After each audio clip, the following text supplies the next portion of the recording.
하나님의 말씀은 야고보서 1장 1절로 8절 말씀 보시겠습니다.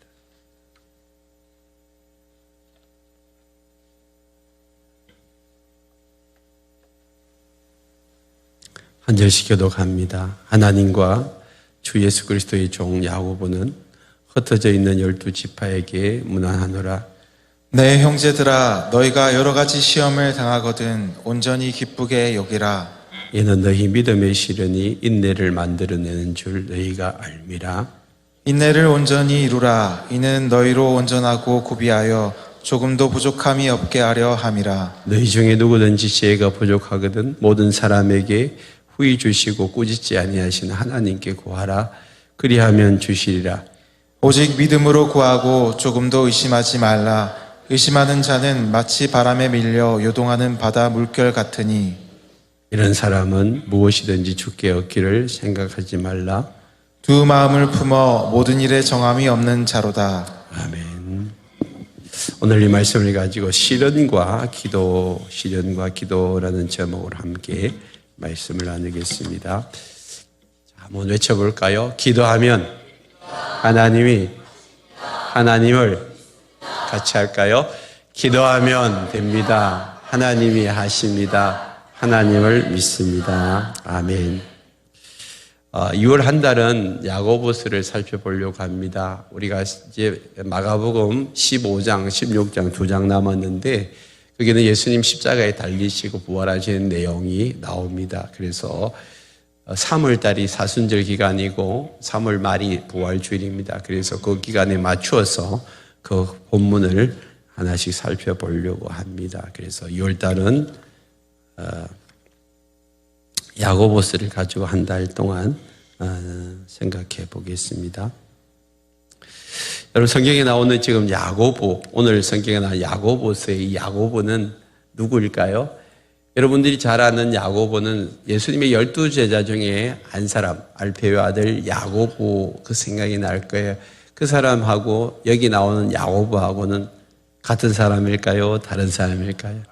네, 다른 사람입니다. 여기 나오는 야고보는 예수님의 친동생입니다. 예수님은 마리아에게서 동정녀의 몸으로 이제 태어나게 되죠. 동정녀 몸에서 성령으로 잉태해가지고 예수님이 태어나고 난 다음에 정식으로 요셉하고 마리아가 이제 결혼 생활을 합니다. 그 밑에서 예수님의 친동생들이 많이 태어나죠. 그 중에 한 사람이 야고보입니다. 야고보.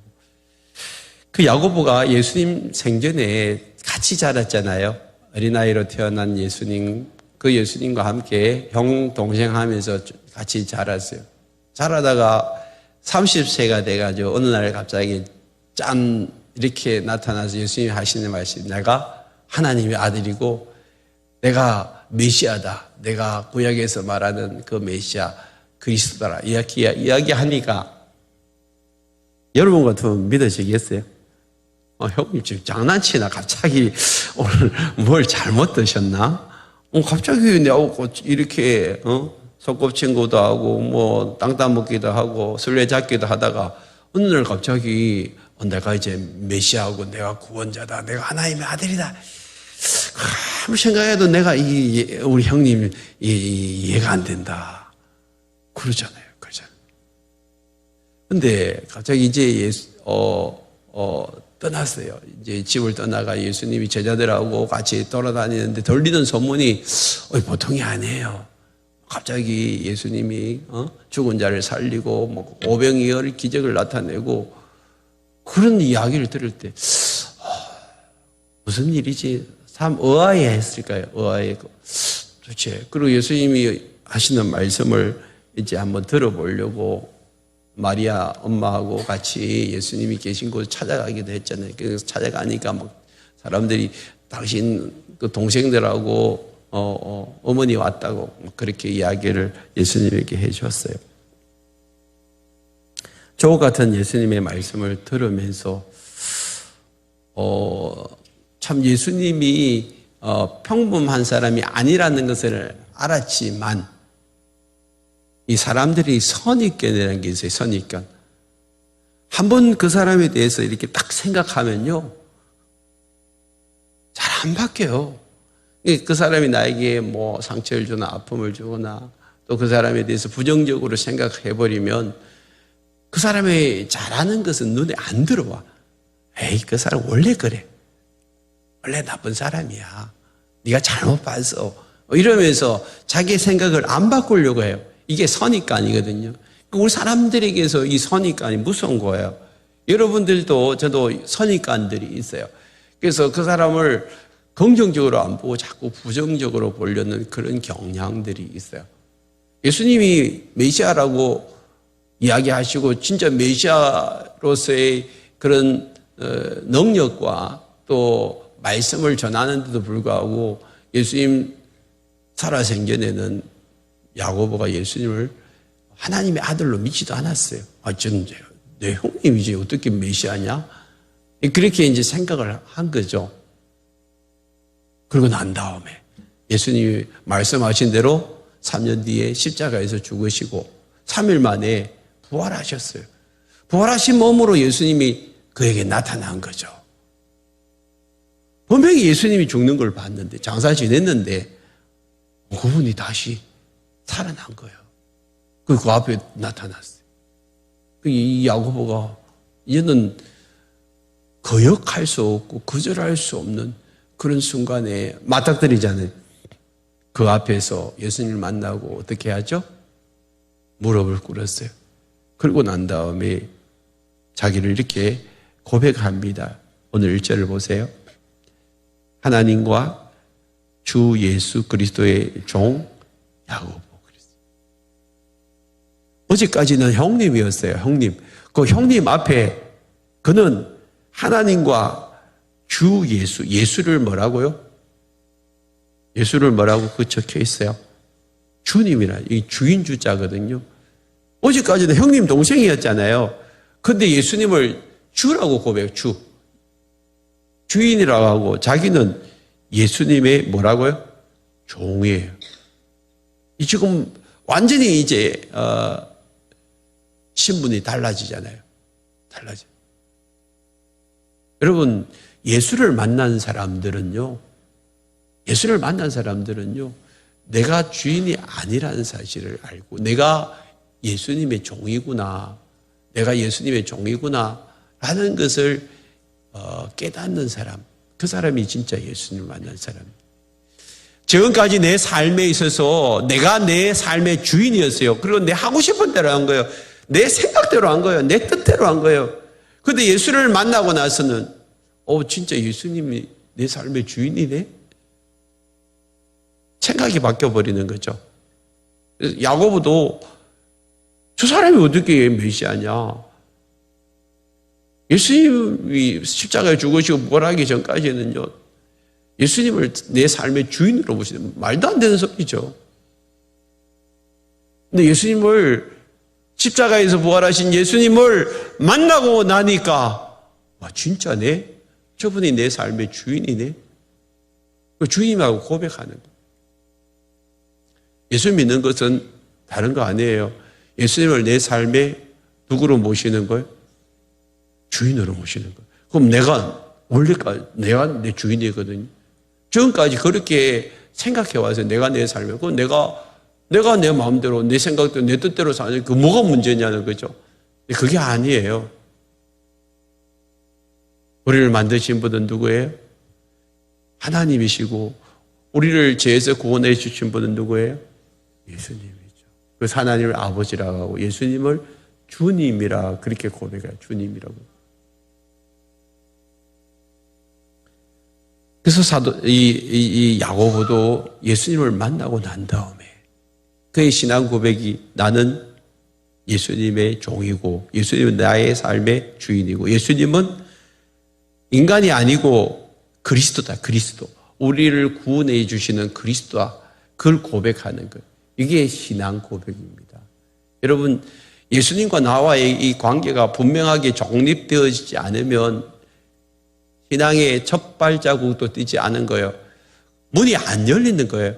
여러분, 여기서 문이 열려야 돼요. 여기서 문이 열려야 돼요. 여러분들이 내 삶의 주인이 예수님이라는 것이 고백이 안 되지면요, 맨날 여기에서 예배 드려도 여러분 아무런 일도 일어나지 않고요, 너무 조금 더 가면요, 여러분 천국 못 간다니까.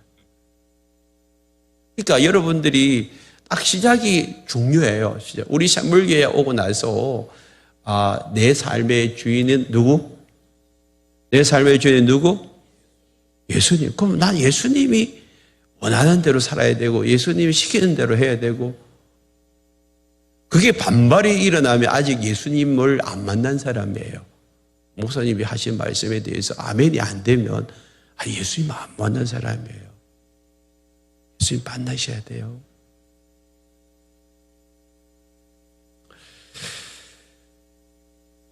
저는 예수를 만나고 난 다음에 저의 삶을 온전히 드리고 그 다음에 예수를 위해서 살았어요. 남은 생에 예수를 위해서 살았는데, 예수님 만나고 난 다음에 예루살렘 이제 교회가 세워지고 거기에 담임 목사가 됐어요. 예수님의 동생으로서 예루살렘 교회의 담임 목사가 됐고요. 그리고 예루살렘 교회가 이제 첫 번째로 예수 성령 받고 난 다음에 수천 명이 이제 예수를 믿기 시작하잖아요. 그런데 거기에 박해가 일어나서 다 흩어져 버렸어요. 오늘 이 야고보서는 흩어져 있는 여기 12지파 유대인들을 이야기하는 거예요. 유대인 그리스도인, 유대인에 속한 그리스도인들에게 지금 복음을 다시 전하고 있는데요. 야고보하고 베드로는 주로 유대인들에게 복음을 전하고 사도 바울은 이방인들에게 복음을 전하도록 하나님께서 불러주셨어요. 그래서 야고보는 지금 흩어져 있는 유대인들에게 이렇게 이야기합니다. 2절에 보니까 형제들아 그랬어요. 여러분 초대 교회 성도들은 서로를 향하여서 형제들이라고 그리고 자매들이라고 그렇게 불렀어요. 여러분 호칭이 여러분 원래 성경에 나오는 호칭은요 형제들이고 자매들. 그럼 성도는 뭐예요? 성도라는 것은 사실 개인에게 호칭하기는 그게 안 맞는 단어예요. 그런데 지금까지 우리가 그렇게 불러왔으니까 우리도 그냥 사용하는데요. 이 성도라는 것은 거룩할 성자에 무리도자입니다. 거룩한 무리가 성도예요. 그래서 교회가 성도예요. 교회가 성도. 한 사람이 아니라, 그리고 한 사람을 호칭할 때는 신자 그래야 돼요. 믿을 신, 믿을 신자. 그래서 믿는 사람을 사람 자자에서 믿는 사람을 신자 그렇게 이야기하는.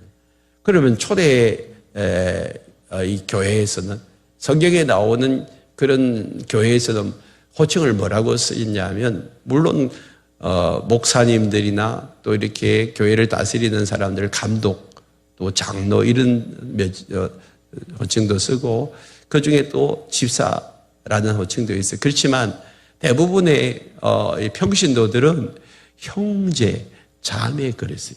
그 형제님, 자매님 그렇게 이야기한 거예요. 그래서 우리도 그 호칭이 좀 자연스러웠으면 좋겠어요. 가정교회를 하시는 교회들 가보면 형제님, 자매님 이런 호칭들을 많이 쓰고 있는 것을 보게 됩니다. 우리 입에서 좀 어색하니까 한번 연습해 볼까요? 형제님, 자매님, 형제님, 자매님 그렇게 해요. 그래서 우리가 이런 호칭들이 성경에서 나오는 호칭들이니까 우리가 쓰는 거예요. 그래서 야고보서는 야고보가 흩어져 있는 이제 성도들에게, 무리들에게 이렇게 호칭을 했어요. 내 형제들아. 그랬습니다. 형제들. 통칭해서. 그리고 난 다음에 이렇게 이야기합니다. 너희가 여러 가지 뭘 당하거든? 시험을 당하거든. 온전히 뭐 하라고? 자, 시험이라는 것은 힘든 거예요. 어려운 거예요. 환난, 또 핍박, 고난, 이제 스트레스 받는 거, 이게 다 시험이에요. 여기 영어 성경에 트라이얼이라고 나왔는데 이게 시련을 이야기하는 시련. 오늘 제목도 이제 시련인데, 여러분 시련이라는 것은 환난과 고통과 어려움이잖아. 여러분 받는 어떤 스트레스가 이 시련이에요. 여러분, 시련을 당하면 기뻐요, 슬퍼요? 기뻐요? 여러분, 어려움을 당하고 고난을 당하고, 당장 여러분 보세요. 여러분 가정에 누가 돌아가시고 또 병이 나고 또 사건 사고가 일어나고 이런 힘든 문제들이 일어나면 여러분 스트레스를 받죠. 그 가운데서 시련이 찾아온단 말이에요. 병으로 시련이 찾아오고 인간관계로 시련이 찾아오고 물질로 시련이 찾아오고 내 삶에 여러분 뭐 부부관계에서도 여러분 이런 시련 어려움이 찾아오고 스트레스를 많이 받잖아요. 자식하고 관계 속에서 부모와 자식과의 관계 속에서 스트레스를 많이 받잖아요. 이게 다 시련이에요. 그런 시련들이 찾아오면 막 웃음이 나와요. 그냥 마음이 힘들어요. 마음이 힘들잖아요. 마음이 힘든다는 것은 이게 마음의 감정을 이야기하는 거예요. 웃음도 감정이고요. 기쁨도 감정이고요. 그 다음에 슬픔도 감정이에요. 안 맞잖아요. 스트레스를 받고 힘들고 어렵고 그냥 막 죽을 것 같은데 기쁨이 찾아오나요? 기쁨을 찾아. 기쁨이 안 찾아요. 그건 슬퍼해. 슬퍼해라. 힘들어해라. 뭐 이렇게 나오죠. 여러분 이럴 때 여러분들이나 저나 대부분 낙심하고 절망하고 좌절하고 무너지고 건강 문제가 심각할 때 여러분 무너지잖아요. 낙심하잖아요. 인간관계가 힘들어질 때 낙심하고 절망하잖아요.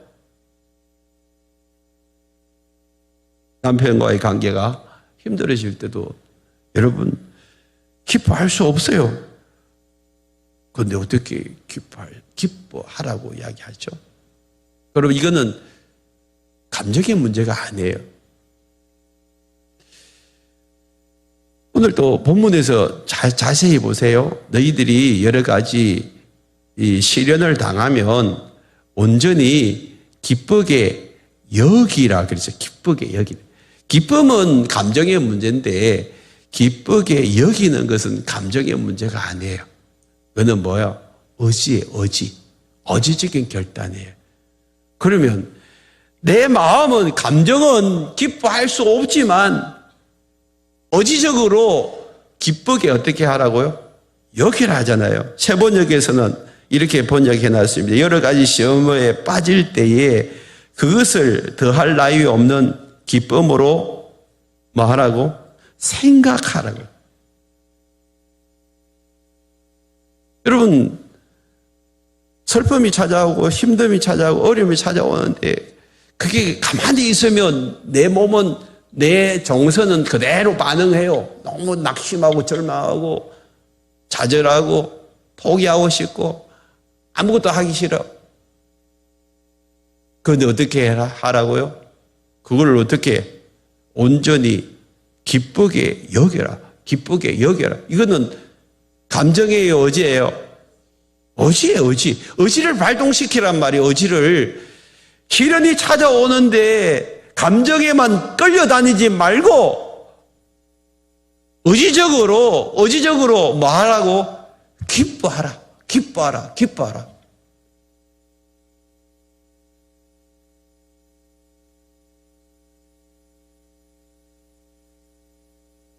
여러분, 학생들이 시험을 칠 때에 스트레스를 많이 받잖아요. 근데 그 스트레스를 받으면서 공부하는 이유가 시험 좋은 성적 받을 거라는 기대감을 가지고 그게 스트레스를 참잖아요.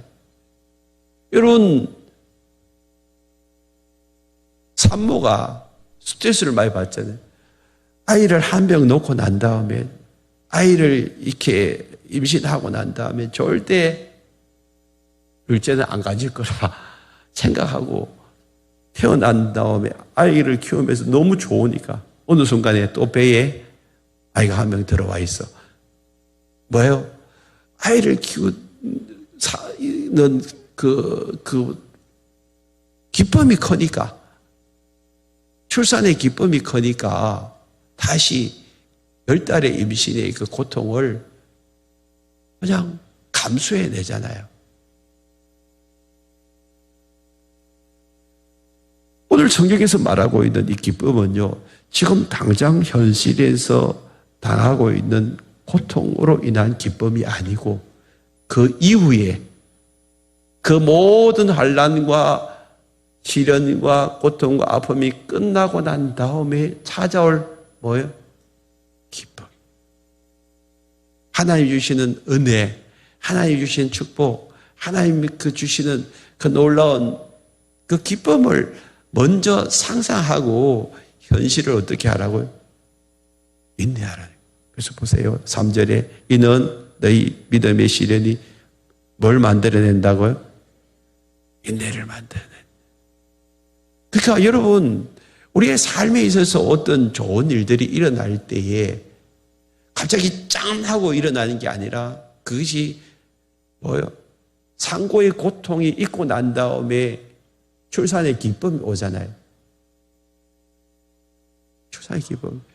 우리의 삶에 있어서도 그런 놀라운 은혜가 있는 거죠. 우리의 삶에 고난이 오고 고통이 찾아오고 어려움이 찾아오고 이런 문제들이 찾아올 때에 우리가 대하는 그 관점, 보는 관점을 여러분 이제는 달리 하셔야 돼요.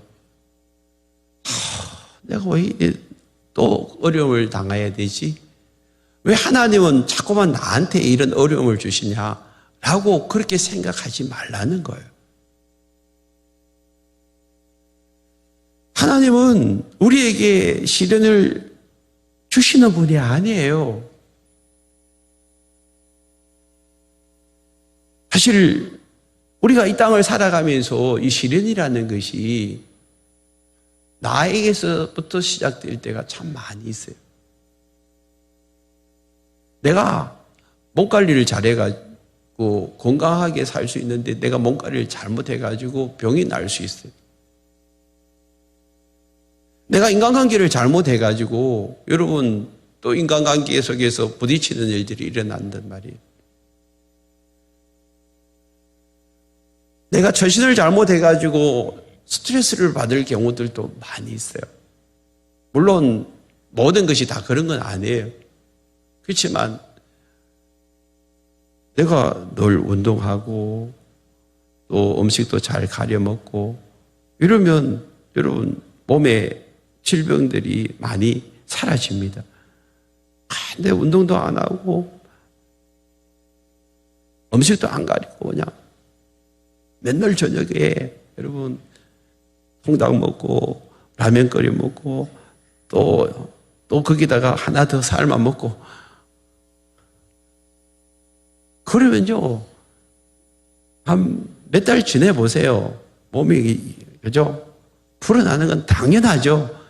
거기다가 또 계속 그런 삶을 살면 여러분 뭐 고혈압, 당뇨 이런 거 찾아오는 건 당연하잖아요. 그걸로 인해 가지고 우리가 스트레스를 받을 경우들이 많아요. 오늘 우리가 이 땅을 살아가면서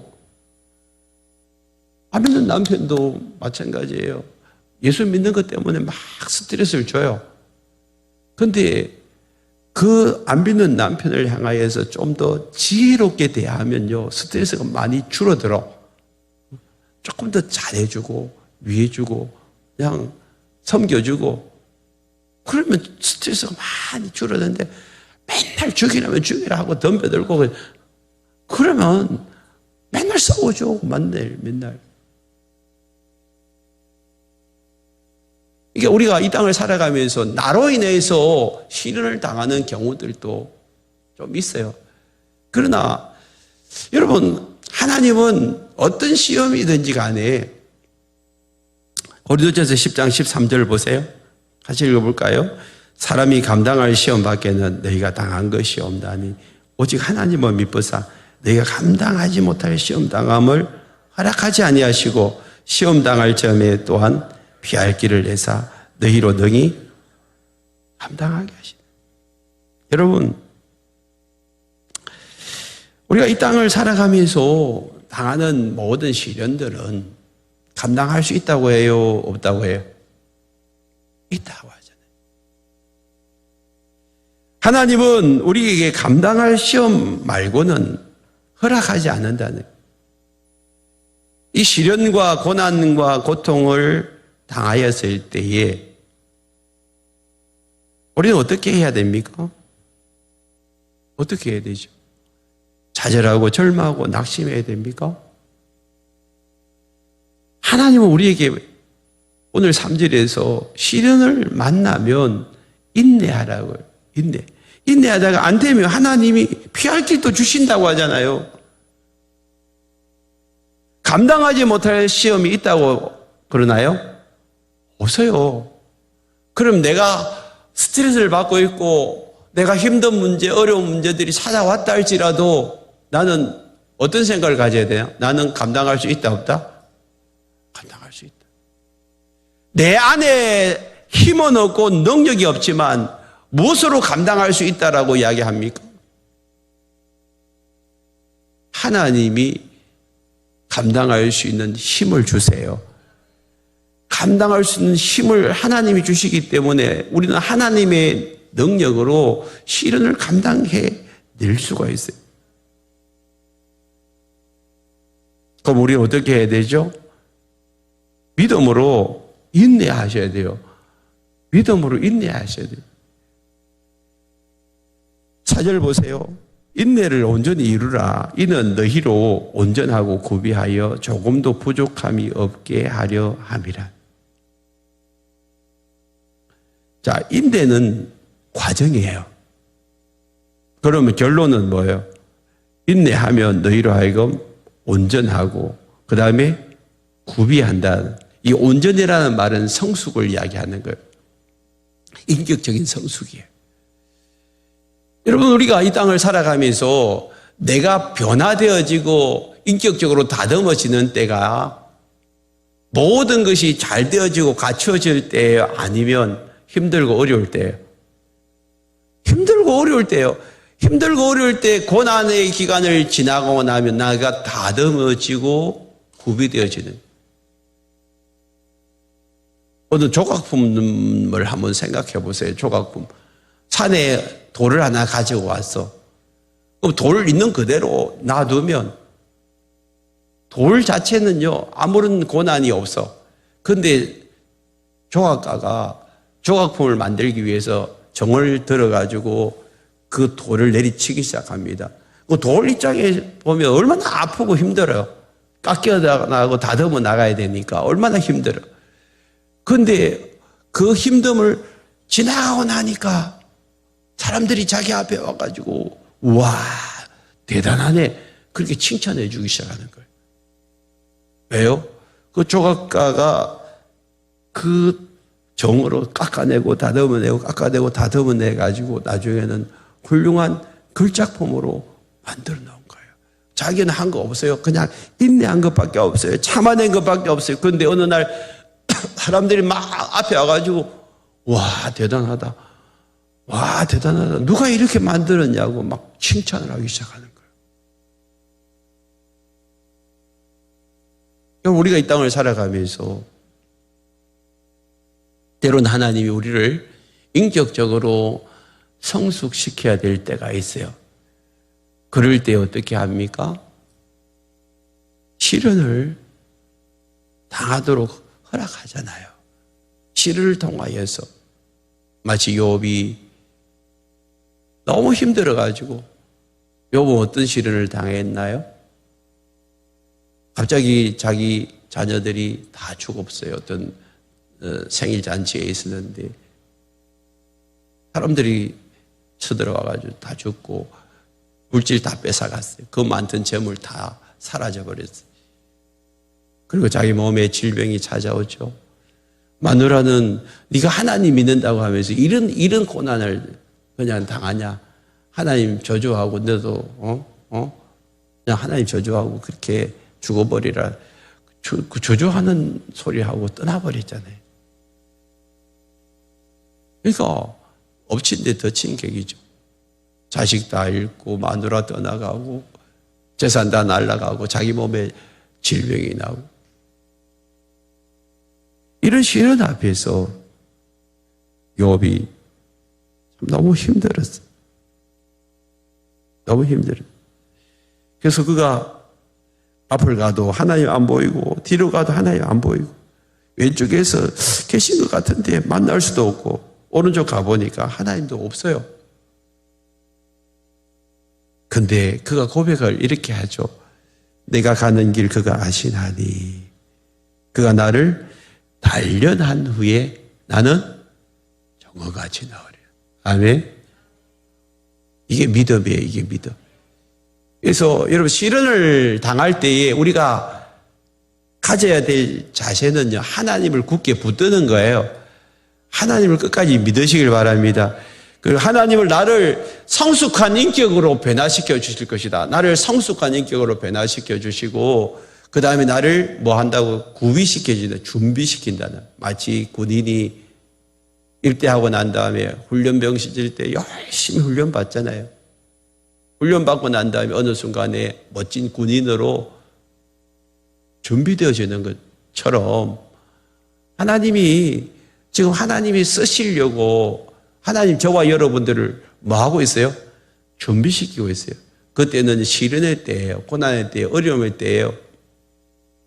그런데 앞으로 준비되어지고 성숙한 나의 모습을 보면서 상상하는 거예요. 아, 너무 기쁘다.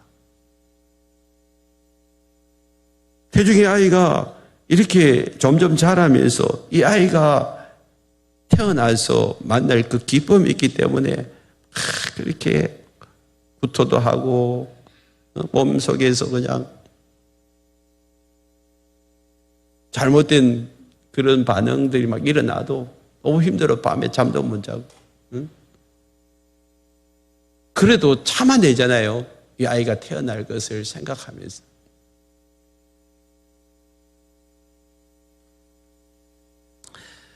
오늘 우리의 삶을 돌아보십시다. 고난이 찾아올 때에 지금 여러분 어떻게 반응하고 계세요? 여러분 지금 어떤 스트레스를 받고 있습니까? 무엇 때문에, 어떤 문제 때문에, 누구 때문에 스트레스를 받고 있어요?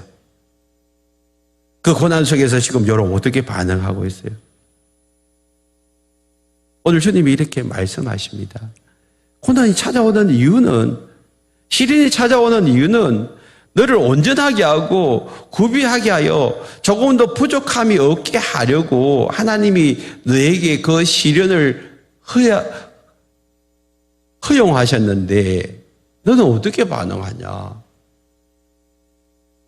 필요하니까 하나님이 시련을 주셨다는 거죠.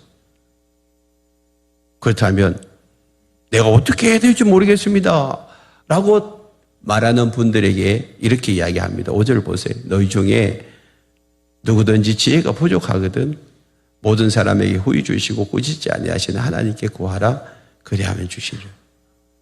이 지혜를 마치 공부 잘하는 것이라고 생각하고 아이들한테 하나님 지혜 주셔가지고 성적 올리게 해주세요. 이거 털린 기도예요. 이 기도는 뭘 이야기할까요? 지금 삶의 시련이 찾아오고 어려움이 찾아오고 고난이 찾아오고 스트레스를 받는 이 순간에 내가 어떻게 해야 될지 모르겠습니다. 그렇게 생각하시는 분들은 뭐 하라고 이야기하죠? 하나님 앞에 나와서 뭐 하라고요? 기도하라는 거예요. 하나님께 구하라는 것은 기도하라는 거예요. 뭘 어떻게 해야 될지 모를 때 우리가 보통 사람들은 어떻게 해요? 사람 쫓아다니잖아요. 누구 만나가지고 나 너무 힘들다. 너 어떻게 해야 될지 모른다. 근데 그 사람이 한 번, 두 번 이제 들어주고 난 다음에 계속 그 문제를 가지고 또 이야기하고 또 이야기하면요. 사람들이 짜증내요. 근데 그렇게 하는데도 불구하고 끝까지 들어주는 진짜 성숙한 사람이에요. 근데 보통은 서너 번 이야기하는 거야. 니 했던 말 또 하냐? 또 싫어. 그러면서 뭐 짜증내잖아요. 그런데 하나님은 어떻게 해요? 두 번, 세 번, 아니 10번, 20번 찾아오더라도 하나님은 꾸짖지 아니하신대요. 짜증내지 않아요. 야단치지 않아요. 언제든지 찾아와라. 후하신 분, 넉넉하신 분, 그분이 누구예요? 하나님이에요. 그리고 하나님은 그냥 들어만 주시는 것이 아니고 우리에게 어떻게 해야 될지 삶의 지혜를 주시는 거예요. 지혜는요, 삶의 지혜입니다. 그냥 우리가 공부를 많이 하는 것은 지식이에요, 지식. 지식을 많이 쌓아가는, 석사, 박사 하는 것은 지식이에요. 그런데 지혜는 뭐예요? 그거하고 다른 거예요. 삶에서 어떻게 해야 되는지를 아는 사람. 지식은 많은데 지혜가 없는 사람들이 있어요, 없어요? 있다니까. 근데 지식은 많지 못하지만 지혜가 많은 사람, 그 사람이 세상을 잘 살아가요. 그래서 정주영 회장이 지식 있는 사람이에요, 지혜 있는 사람이에요? 지혜 있는 사람이니까요. 그 밑에요, 수십만 명 회사 직원들, 그 박사들만 수만 명이잖아요. 그 사람들을 끌고 다니잖아요. 지금 돌아가셨지만 하나님이 우리에게 지혜를 주시는 거예요, 지혜를. 그러면 내 삶에 어떤 고난이고 어떤 스트레스고 어떤 시련이고 문제를 풀어낼 수 있다 없다? 있다니까요. 뭐 모르면 어떻게 하라고요? 그 하나님 앞에 나가서 뭐 하라고요? 기도하라는 거예요, 기도. 그 기도함으로 우리의 삶의 문제를 풀어낼 수 있다는 거예요. 하나님은 우리가 시련당하고 고난당하고 고통당하는 것으로 기뻐하시는 분 아니에요. 그렇게 살다가 너 인생 끝내라는 분도 아니에요. 우리 하나님은 어떤 분이에요? 예레미야서 29장을 보십시다. 예레미야 29장 11절에 보면 여호와의 말씀이니라 너희를 향한 나의 생각을 내가 안 하니 뭐요? 평안이고 재앙이 아니라 평안이고 재앙이 아니라 너희에게 미래와 희망을 주는 것. 이게 하나님의 생각이 하나님의 뜻이에요. 우리를 향한 하나님의 생각은 재앙이 아니고 평안이고 미래와 희망을 주기를 원하는데 그럼 시련을 만났을 때에 어떻게 하라고? 너희가 내게 부르짖으며 내게 와서 기도하면 내가 너희들의 기도를 들을 것이고 너희가 온 마음으로 나를 구하면 나를 찾을 것이고 나를 만나리라. 그럼 끝나잖아요. 여러분 시련 속에서 어떻게 해야 될지 모르는 사람들은요 진짜 하나님 만나야 돼요. 성경에도 여러분 야복 강가에서 야곱이 형님이 오잖아요. 그 군사 400명 데리고 죽음의 공포 가운데 휩싸였어요. 스트레스를 얼마나 받았는지. 그러고 난 다음에 먼저 자기 식구들 다 보내요. 그리고 쫄장부처럼 남았어. 그런데도 불구하고 스트레스가 있는 거예요. 하나님의 사람이 찾아오죠. 밤새 씨름을 하는 거예요. 그게 여러분 하나님과의 씨름을 통하여서 나중에 어떻게 되죠? 야곱이 지혜를 깨닫게 돼요. 그리고 아침에 일어나가지고 형님 만나러 가잖아요. 때로는 우리가 밤을 새워서 하나님 앞에 기도해야 될 때가 있어요. 힘들고 어려울 때일수록 우리는 뭘로 그것을 극복해야 되냐면 기도함으로 극복해야 돼요. 하나님이 위에서부터 주시는 그 지혜를 얻고 나면 여러분 모든 문제가 풀어집니다. 다윗도 10년 동안 사울 왕을 피해가지고 쫓겨다니죠. 그 힘든 어려운 시련 속에서 다윗이 계속해서 하나님을 찾고 기도합니다. 순간순간마다. 그런데 순간순간마다 하나님이 도우시고 함께 하심으로 말미암아 죽을 위기에서 벗어나고 또 벗어납니다.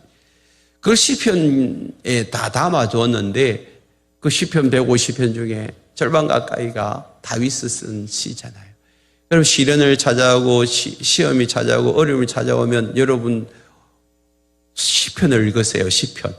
시편을 읽으면 다윗의 그 고난 속에서 하나님을 만난 이야기가 나와요. 다윗은 그 고난을 기간 동안에 인내했습니다. 계속해서 인내하고 또 인내하고 또 인내했습니다. 모세도 40년 동안 광야 생활하면서 그 시련의 기간 또 인내하고 인내하고 또 인내했어요. 그러니까 인격적으로 다듬어지니까 다윗을 하나님은 내 마음에 합한 자라고 했어요. 처음부터 그런 자가 아니었어요. 그런데 다듬어지니까 모세는 이 세상에서 가장 온유한 자라고 칭찬해 주었어요. 다듬어지니까. 시련 속에서 기도함으로 우리는 인내의 열매를 얻을 수 있고 온유의 열매를 얻을 수 있고 이런 열매들이 우리 가운데서 맺혀지는 거예요. 그게 성령의 열매들입니다. 그러므로 우리가 이 땅을 살아가면서 여러분 시련이 찾아올 때 자꾸만 스트레스만 받지 말고 그러면 여러분 계속해서 무너지고 절망하고 누가 좋아하겠어요? 하나님이 그거 원하시는 거 아니에요. 그럴 때마다 어떻게 해야 되죠? 의지적으로 일어나가지고 하나님 앞에 나아가야 돼요. 언제까지요? 하나님이 나에게 이 삶의 지혜를 주실 때까지. 삶의 지혜를 주실 때까지. 하나님 어떻게 하라고 말씀을 주세요. 하나님이 우리에게 말씀하실 때는요.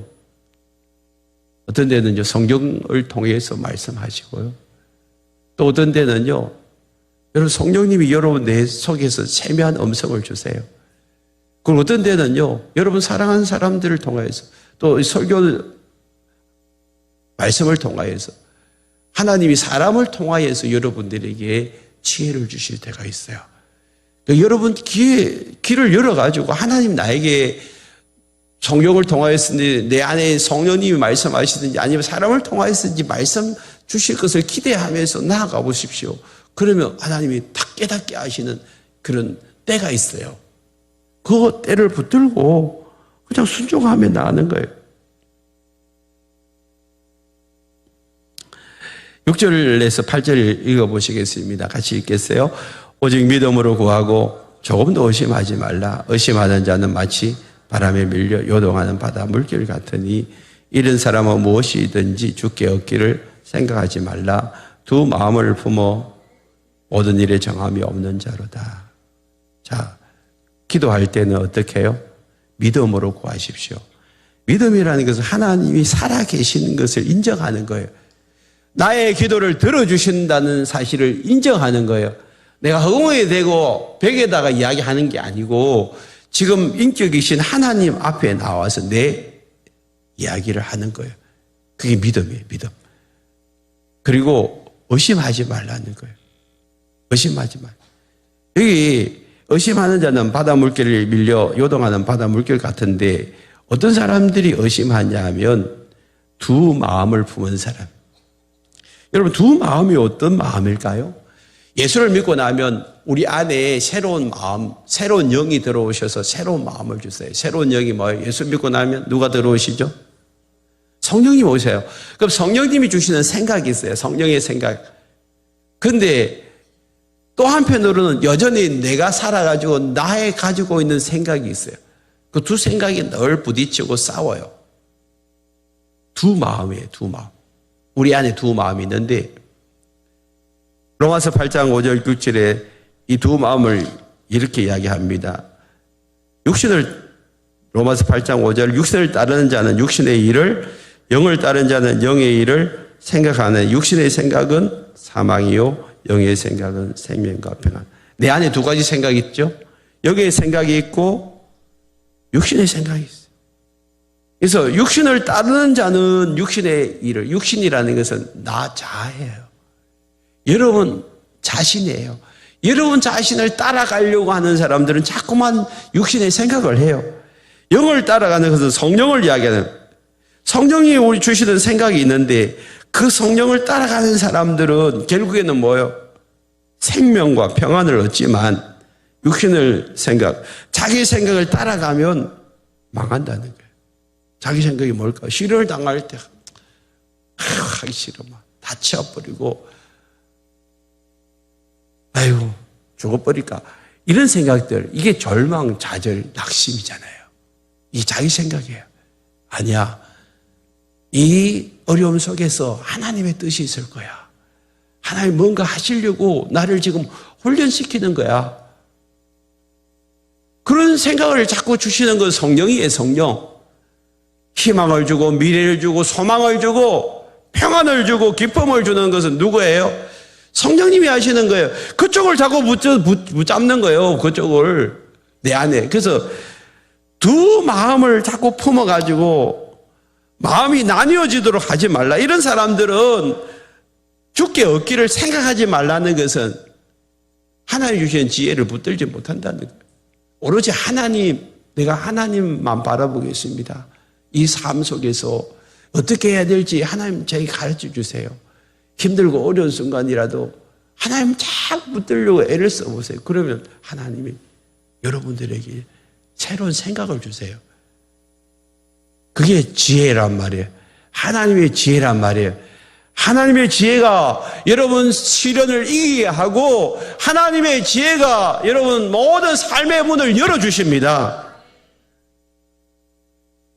그때까지 하나님 앞에 머무십시오.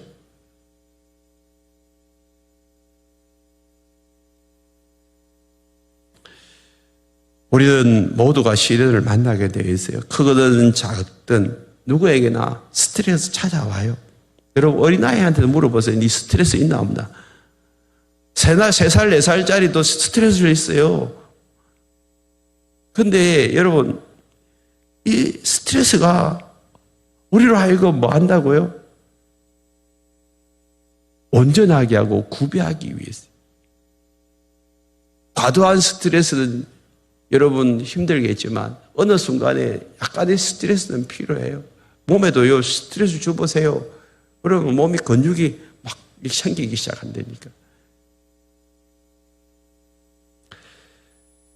우리가 시련을 만날 때에 그 시련 속에서 어떻게 해야 됩니까? 기도하십시오. 그럼 하나님 주시는 지혜가 있어요. 이 지혜가 우리를 시험에서 건져냅니다. 우리 앞에 어떤 시련이 있더라도 하나님보다 크지 않습니다. 아무리 홍해가 가로막혀 있다 할지라도 다 죽었네? 라고 생각하지 마십시오. 하나님 앞에 구하니까 뭐예요? 지팡이 들어가지고 뭐 홍해를 가르치라 하잖아요. 누가 생각하겠어요? 홍해가 갈라질 것을. 그런데 하나님이 홍해를 갈라버리잖아요. 그리고 이스라엘 백성들이 그 홍해를 건넙니다. 이런 일들이 우리의 삶 속에서 일어나지 말라는 법이 없어요. 우리는 늘 시련 앞에서, 고난 앞에서, 핍박 앞에서, 환난 앞에서, 문제 앞에서 스트레스만 받고 있지. 하나님, 여기서 하나님이 방법이 뭐예요? 하나님의 지혜가 뭐예요? 내가 어떻게 해야 됩니까? 한번 물어보십시오. 그러면 홍해가 갈라지고 여리고성이 무너지는 역사가 일어납니다. 오늘도 우리 모두가 하나님의 지혜를 가지고 우리 앞에 닥쳐오는 이 시련들을 넉넉히 이길 수 있는 믿음의 사람 되기를 축복합니다. 왜 나만 겪는 고난이냐고 찬양하시고 기도하십시다.